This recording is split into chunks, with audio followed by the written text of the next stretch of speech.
alle I skønne mennesker, og velkommen til den her video.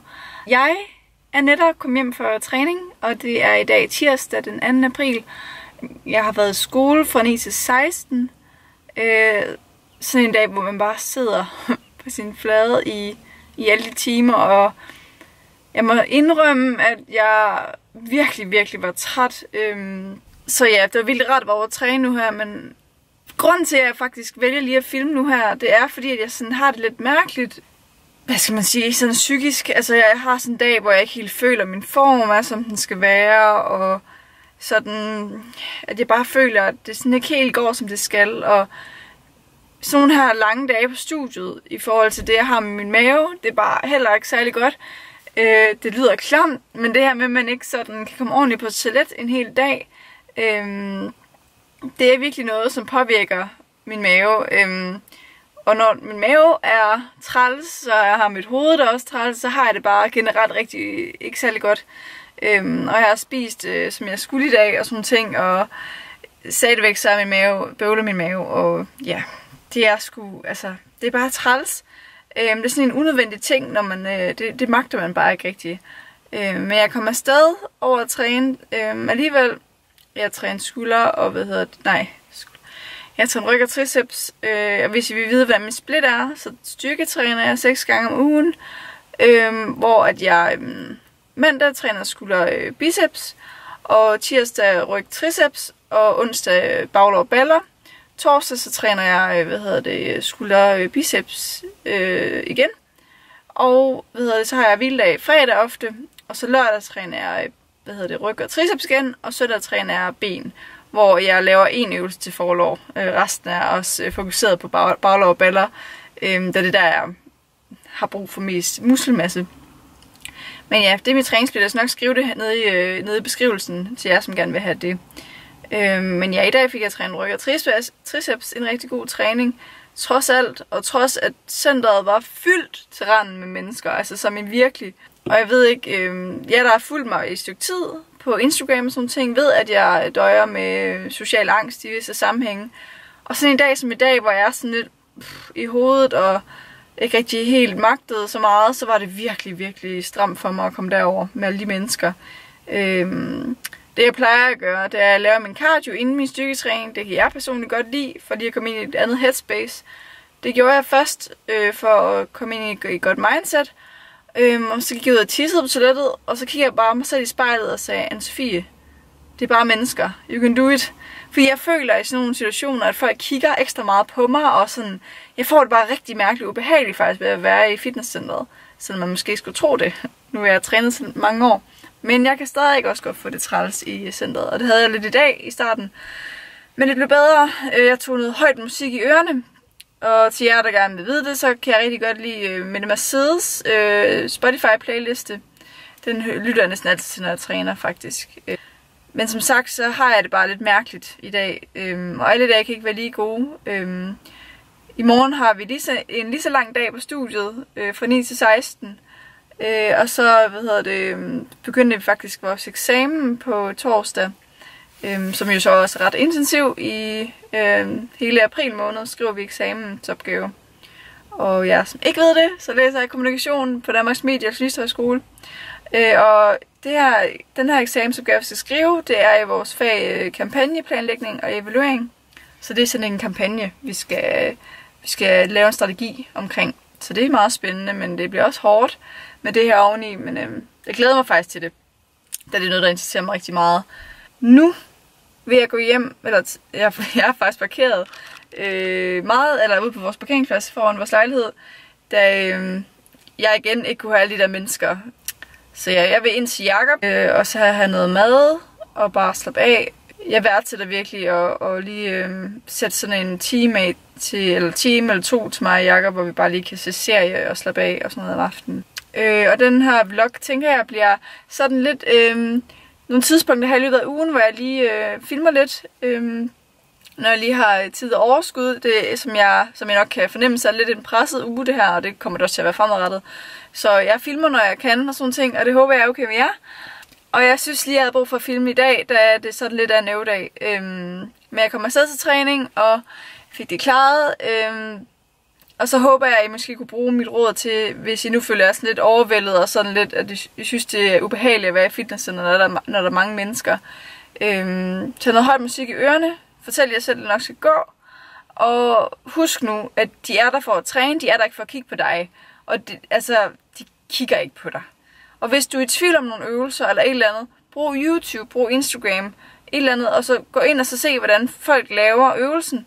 Og så på den måde, det gjorde jeg meget i starten, da jeg trænede, og så på den måde blev jeg mere tryg i det og turde træne selv, og så ikke være så bange for, at folk kiggede.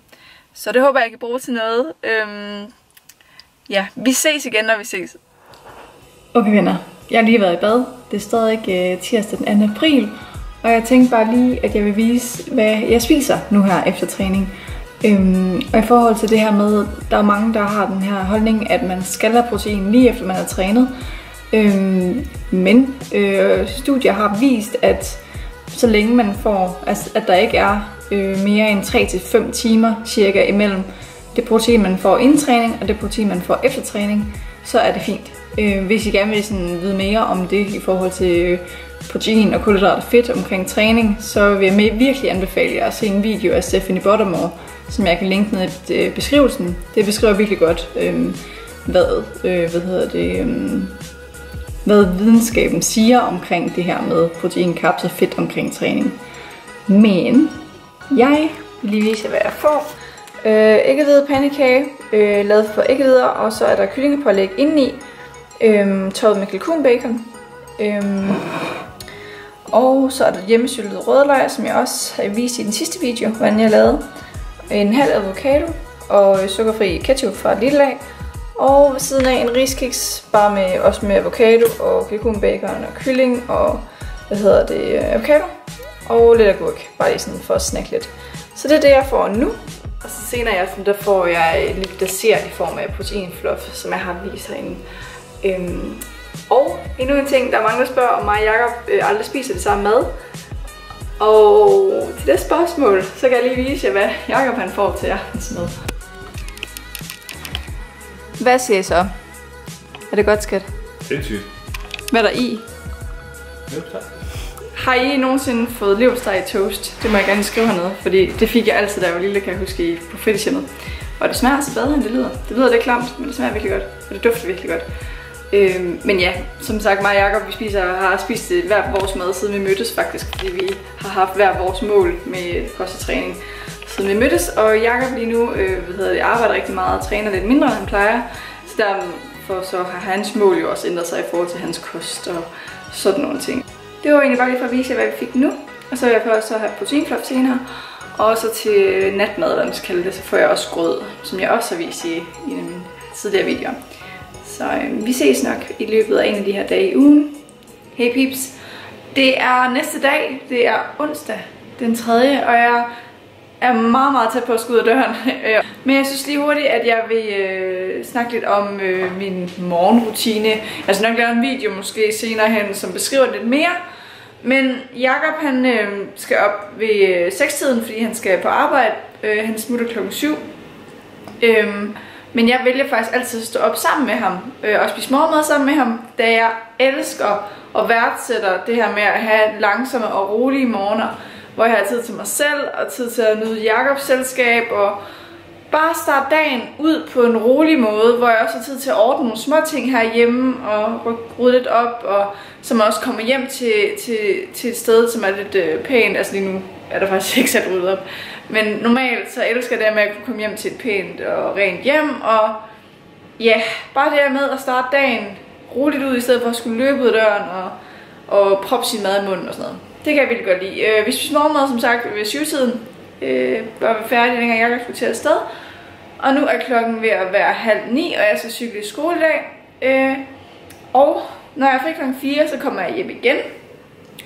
Og så skal jeg faktisk nok sammen med Jacob over at træne, hvilket bliver dejligt. Det er lang tid siden, vi har gjort det på en hverdag. Men det bliver også lidt hårdt, ved jeg med mig selv, fordi at når jeg kommer hjem klokken 4:30, så er jeg mega træt efter en lang dag i skolen. Så det jeg altid gør, det er, at jeg lægger mit træningstøj frem. Ja, det roder real life, altså til at vaske tøj. Men jeg lægger altid mit træningstøj frem. Lige i dag var jeg lidt i tvivl om, hvad jeg lige vil være på. Men bare det med, at jeg lægger nogle sæt frem, det hjælper mig virkelig til sådan at fokusere på, at så tager jeg bare det på, når jeg kommer hjem. Når jeg først har mit træningstøj på, så er der vildt så kommer jeg altid afsted, fordi så har jeg jo ikke rigtig nogen god grund til ikke at tage afsted. Så bare det med at få træningstøjet på, og så har jeg lidt mad klar. Jeg har noget kylling klar, tror jeg, i køleskabet. Ja. Jeg har noget kylling, som jeg preppede i mandags.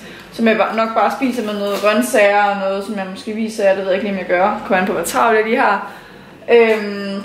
Ellers så kan jeg også godt bare lige at tage med proteinpudding for Lidl, som jeg også har vist. Eller et eller andet snack hurtigt, når jeg kommer hjem. Og så skal vi bare afsted. Men nu har jeg pakket mit måltid, som jeg også viste jer for food prep.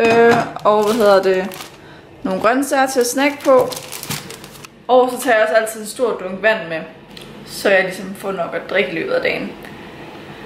Men nu er vi afsted, og så måske er der en chance for, at Jakob kan få filmet min baglov og balletræning i aften. Det må vi lige se, også i forhold til, hvor mange mennesker der er, og hvad mulighederne er. Men lad os lige håbe, at vi ses til en bentræning senere. Så blev klokken 4, og jeg er lige kommet hjem fra studiet. Og jeg har lige fået noget nyt træningstøj på, som jeg har fået for Shape i dag. Det er mærket Riderwear, tror jeg det hedder. Og jeg er faktisk sindssygt glad for det her sæt, selvom at de er en smule for store. Men det står jo for mig og dig lige nu. Men de er ikke så lange i længden, så hvis jeg har fået en mindre størrelse, så tror jeg, at jeg er stumpet helt vildt meget. Men toppen er, synes jeg også sidder helt vildt godt. Som sagt, jeg skal over og træne ben sammen med Jakob. Eller vi skal i hvert fald sammen derover. Og så sagde jeg jo, at jeg lige vil have noget hurtigt mad, og jeg er faktisk lidt tidligere hjemme, end jeg troede at være, så jeg kan lige nå at lave en mega hurtig protein brownie. Lækre ved den her opskrift, det er, at der kun er faktisk, altså man behøver kun 3 ingredienser, men jeg kan også godt lide at putte noget sød i, bare lige så den bliver lidt ekstra sød, men det er virkelig ikke nødvendigt. Vi kan se her, hvad jeg bruger. Jeg bruger den her, Biotech, chokoladeproteinpulver, som kan købes på Muscle House. De kører en rabat på den på 139 hele april måned, så det er ret billigt. Og så egentlig bare bagepulver og kakaopulver.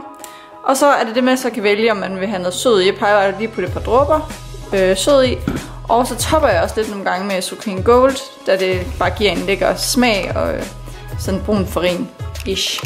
Så vil jeg lige hurtigt vise, hvad man laver den, og det er som sagt mega nemt. 25 gram proteinpulver.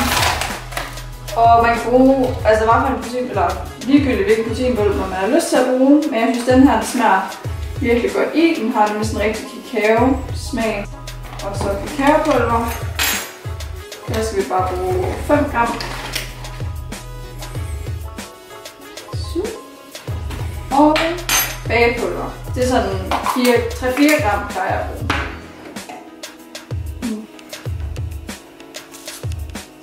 Så, og så faktisk bare lige på sød. Sådan der. Og så er det så her, man så skal bestemme sig, hvor meget vand man er i. Og det kommer også lidt an på, hvor flydende man vil have, den skal være inde i midten. Og jeg kan godt lide, den er lidt flydende, men den skal også være lidt fast, så det stadig bliver lidt en kage.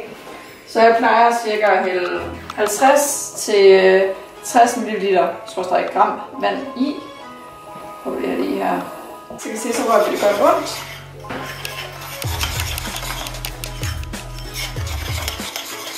Prøv at få alle de der klumper ud af det, som dannes. Jeg tror lige, jeg hælder lidt mere vand i, og det gør jeg bare, fordi jeg ved, at det bliver lidt fast. Så bare lige så den får cirka den her konsistens. Lidt vandet, men stadig sådan, altså sådan lidt en fast, eller sådan lidt en cremet konsistens, men stadig lidt vandet i det. Og det skal faktisk bare virkelig belohne i, jeg plejer lige at give det 25 sekunder. Bare lige for at kunne teste, at den ikke... Nogle gange, hvis man giver den for meget, så har den det med at eksplodere lidt, eller sådan vokse ud af skålen. Så derfor så kigger jeg bare lige, så giver den 25 sekunder, og så kigger jeg, og så giver den lidt mere, hvis jeg bruger for noget mere. Nu har den fået 25 sekunder, den ser sådan her ud, og jeg giver den lidt mere. Den har ikke helt fået nok. Se, man kan se, så vokser den så ret stor ind i Men så plejer jeg bare lige at ryste sådan lidt med den, og så giver jeg den bare lige lidt ekstra, fordi jeg synes, den skal være lidt mere fast, end den er nu. Igen. Så tror jeg, den vil være der. Så kan I prøve at se her. Hvis man tager en skefuld, så bliver den sådan fast herude i siden, kageagtig, hvor den stadig er sådan lidt flydende herinde i midten. Og jeg kan sige, at det smager virkelig godt. Man kan faktisk lige putte en klat sky ovenpå, det tror jeg lige hurtigt jeg vil gøre. Og så hælder jeg også det der Supreme Gold ovenpå, så lige får sådan lidt et lag af det. Det smager virkelig godt. Og det er bare en hurtig og nem snack, og jeg tror der er omkring 120 kalorier i den her, og 20 gram protein. Så det er jo også en genial måde. For eksempel hvis man ikke er så vild med at drikke sin proteinshake, så kan man lige lave sådan en kage her i stedet for. Old walls that I built for you, just to dig me out with silver spoons. No, I didn't see it coming. Oh, old walls that I'm stuck inside. I guess beauty sees what I can't find. I didn't, no, I didn't see it coming. Well, I got your code and I got your message. I want you to know that you are the love of my life, the love of my life. You never leave when the song is over. You ride or die till the end. You're the love of my life. You're the love of my life, my life. Oh.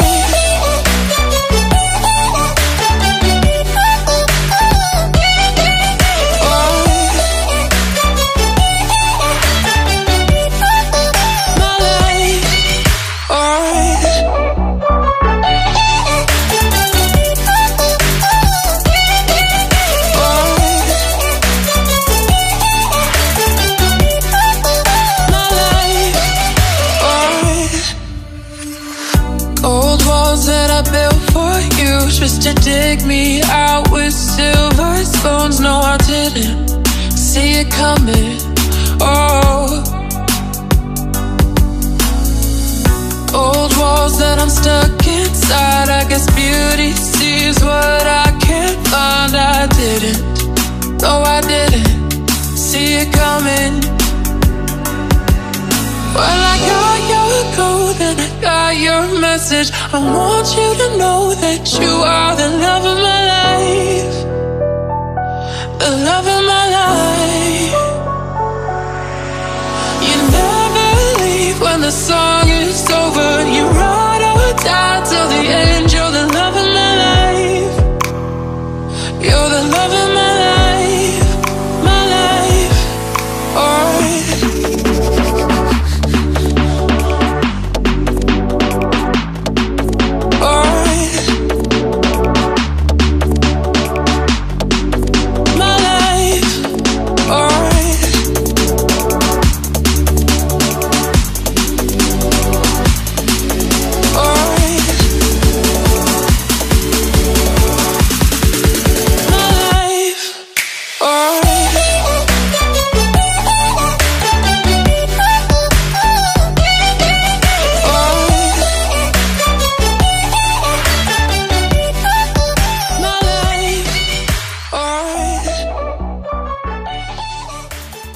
Er vi hjemme på træning, og jeg har lige pakket mine pakker ud fra Muscle House, som jeg fik i dag også.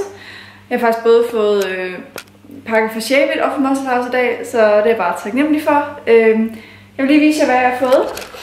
For det første elsker jeg, at de har nudler eller spaghetti, og jeg har ikke prøvet risene endnu. Det er første gang, jeg prøver dem.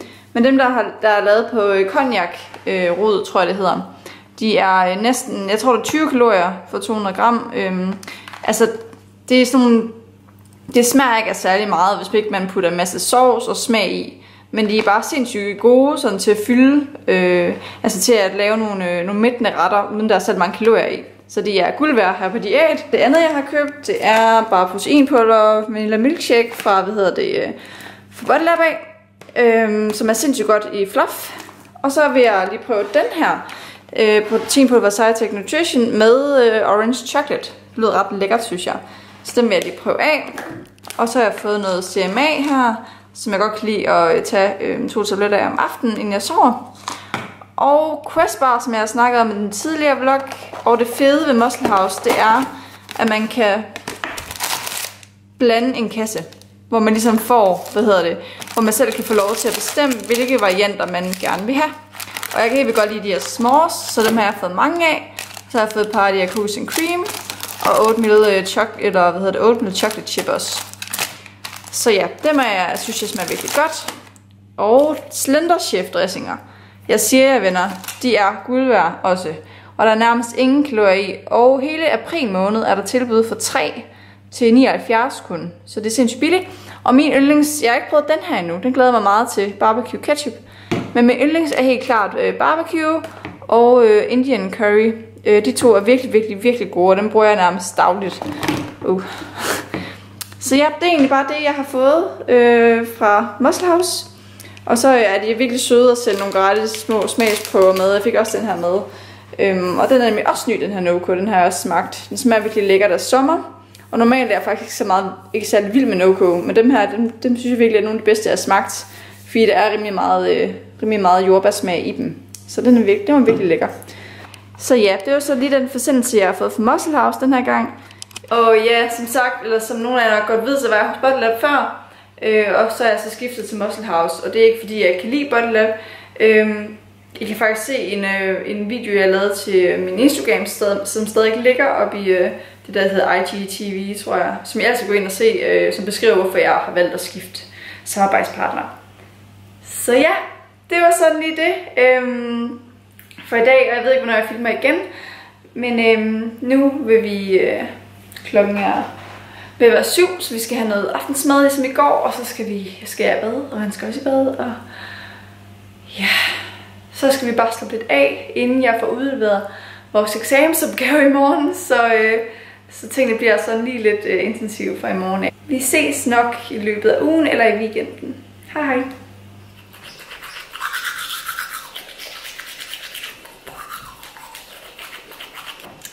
Godmorgen venner. Jeg sidder lige multitasker lidt, bare så tænder, mens jeg lige ordner noget på min computer, inden jeg skal mødes med min studiegruppe her om ikke så lang tid. Og i dag er det, hvis du skal sige, at i dag er det fredag den 5.4. Og i går fik vi udleveret vores eksamensopgave, så det skal nok være rigtig spændende. Og det er det der, så skal tiden skal gå med ind til den 2. maj, hvor vi skal til eksamen, som jo er cirka 2 uger inden min konkurrence. Jeg sidder lige nu og redigerer på den video, I sidder og ser. Og så tænker jeg lige, at jeg vil afslutte den her. Fordi jeg tror ikke, jeg får så meget tid i weekenden til at filme noget, der jeg ligesom skal en masse ting. Og søndag tror jeg ligesom bliver en total dag, hvor jeg lige kobler fra i forhold til eksamen, i forhold til YouTube, i forhold til Instagram, i forhold til alt, hvor jeg bare lige... For jeg kan bare mærke, at jeg har brug for en dag, hvor jeg ikke har nogen planer overhovedet, whatsoever. Så ja. Så i dag kommer jeg til at gå med eksamensopgavegrupperne, og så skal jeg til fødselsdag hos min veninde Emma i aften. Og så i morgen, så skal jeg tidligere op for at posere med en, som jeg har poseret med mange gange før. Jeg underviser i posering i forhold til bikini fitness, for jer der ikke ved det. Bare herhjemme i min egen lejlighed. Og så skal jeg så træne med Jakob. Og efter det skal jeg ind til byen og ses med en mega savnet veninde inde i Aarhus, en jeg har mødt igennem fitnessmiljøet. Også så, og hende har jeg ikke set lang tid, hun er en af mine bedste veninder. Så ja, jeg vil slutte vloggen af her, og så håber jeg, at I nød at få lidt indblik i min hverdag, som ikke er så spændende, men jeg håber, at jeg alligevel fik noget ud af det. Og så ses vi bare i den næste video, og tak fordi I så med. Husk at subscribe og like videoen, hvis I synes den var god. Hej hej!